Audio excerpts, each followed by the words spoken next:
Le assenze forzate nelle fila cragantine tra infortuni e squalifiche hanno condizionato fortemente il risultato maturato all'Esseneto con la Folgore di Castelvetrano, un pari che frena la rincorsa alla zona playoff ma che non ne compromette il futuro. Lo spettacolo non è mancato, come non sono mancati i gol fatti e quelli mancati per un soffio, che avrebbero potuto assegnare punti veramente molto importanti. Dopo un inizio di studio, al quinto un'incursione di Locurto viene respinta con affanno dalla difesa ospite. Scampato il pericolo, a passare in vantaggio sono gli ospiti con il solito bomber armata, il quale approfitta di un'indecisione difensiva per infilare la porta di Altamore. Correva il 10° minuto e le cose non si stavano mettendo bene per i colori biancazzurri. Immediata la risposta dell'Olimpica, che effettua con 7 case un traversone al centro dell'area che non trova la deviazione finale per mettere il pallone in rete. Al 26° invece ecco arrivare la prodezza di Leandro Cimino, che con un tiro rasoterra a rientrare elude l'intervento del portiere Longo e mette dentro. Intanto si fa male il difensore chiazzese, subito sostituito con La Rocca. Ed è con il risultato di parità che si conclude il primo tempo. Ad inizio ripresa subito un'altra sostituzione forzata, fuori maniscalco per problemi muscolari dentro da un D, con conseguenti nuovi accorgimenti tattici predisposti da Giovanni Fassone. Malgrado tutto, al 61° sugli sviluppi di un calcio di punizione battuto da 7 case, matura il gol del vantaggio biancazzurro. Pallone respinto dalla difesa folgorina. Interviene Puccio che insacca. Sembra fatta, ma non è così, anche perché la Folgore è sempre più pericolosa in contropiede.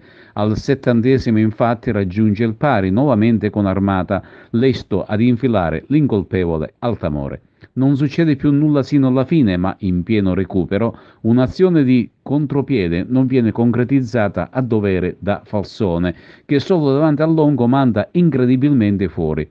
Sfuma la vittoria ed ora testa alla prossima sfida di domenica al Salaci contro i cugini del Camarat. Sapevamo della difficoltà della partita e purtroppo non ci dobbiamo appigliare sicuramente a quelle che sono le assenze, ma dare di più in campo, con i fatti, non con le parole. Purtroppo ci è mancato quel pizzico di fortuna che ci poteva permettere di vincere la partita, ma non dobbiamo avere rimpianti e cercare di vincere già la prossima partita. Sappiamo che chiunque gioca contro l'Akragas dà il massimo. Andiamo domenica per cercare di vincere la partita come ogni domenica.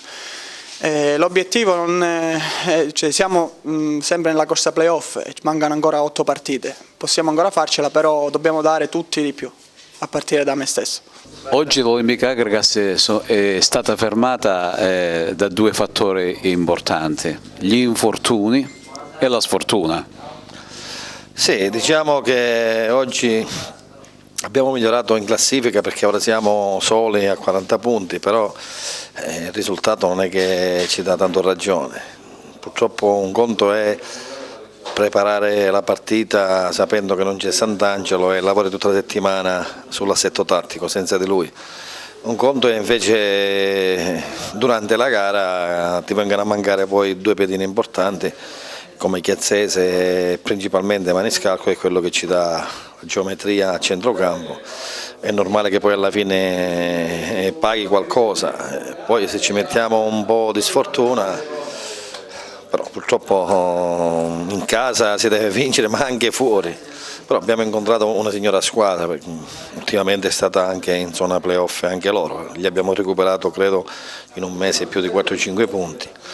Però ripeto, diciamo che fa male, però dobbiamo anche capire che l'organico stremezzito nostro con 4 pedine in meno alla fine la paghi. È stata una partita sfortunata anche all'inizio, cioè nel senso che ci mancavano il portiere titolare, il centravanti titolare, poi a partita Maniscalco è dovuto uscire per problemi fisici. È stata una partita, diciamo, nata sotto la cattiva stella. Eravamo riusciti a metterla in sesto e stavamo vincendo 2-1, poi purtroppo un'ingenuità in difesa che ci è costato il gol del pareggio, però non demordiamo, non finisce il campionato qui, continueremo a prendere punti dove magari impensate da qualche altra parte per cercare di recuperare quelli persi oggi in casa. È stata una partita, diciamo, forse perché oggi abbiamo 17, siamo scaramantici anche nel mondo del calcio,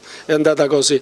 Loro in effetti con due sole, manco tiro in porta, con 2 giocate sono riusciti a fare 2 gol, noi fino all'ultimo abbiamo sprecato l'occasione del 3-2 a porta vuota, il nostro attaccante ha calciato fuori, diciamo, fa parte del calcio, abbiamo visto e assistito a tante partite, per cui nel calcio capitano anche queste gare sfortunate che non danno soddisfazione per quanto i ragazzi hanno messo in campo, non c'è nulla da rimproverare, ce l'hanno messa tutta pur nei limiti e nelle difficoltà, giochiamo anche con qualche ragazzino, non possiamo permetterci come società una panchina lunga, purtroppo abbiamo pagato anche questo, l'infortunio e le cose, nelle sostituzioni, però andiamo avanti con dignità per questo campionato.